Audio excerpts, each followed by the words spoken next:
നമസ്കാരം, പുതിയൊരു വീഡിയോയിലേക്ക് സ്വാഗതം. ഇന്ന് വർഷങ്ങൾക്ക് ശേഷം ജയനഗർ ഫോർത്ത് ബ്ലോക്കിൽ പോകാനിടയായി.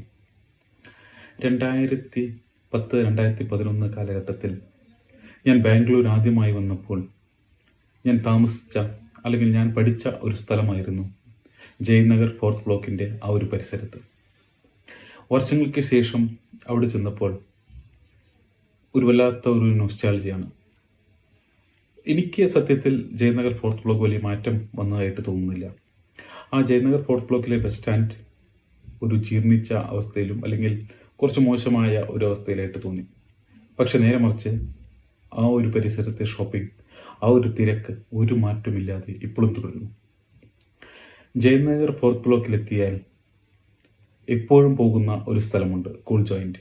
ആ ഒരു സിഗ്നലിൻ്റെ അടുത്തുള്ള ആ ഒരു കൂൾ ജോയിൻറ്റ് ഇപ്പോഴും ഇത്രയും കാലം മാറിയിട്ടും ഗൂഗിൾ പേയും കാർഡ് സിസ്റ്റവും യൂസ് ചെയ്യാതെ ക്യാഷ് മാത്രം ഉപയോഗിക്കുന്ന ഒരേ ഒരു തിരക്കുള്ള ഷോപ്പിംഗ് സ്ഥലമായിട്ട് എനിക്ക് തോന്നുന്നത് കൂൾ ജോയിൻ്റാണ്.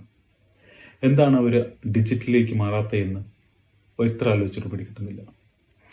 ജയനഗർ ഫോർത്ത് ബ്ലോക്കിലെ ഇന്നത്തെ കുറച്ച് വിഷ്വൽസ് നിങ്ങൾക്ക് കാണാം.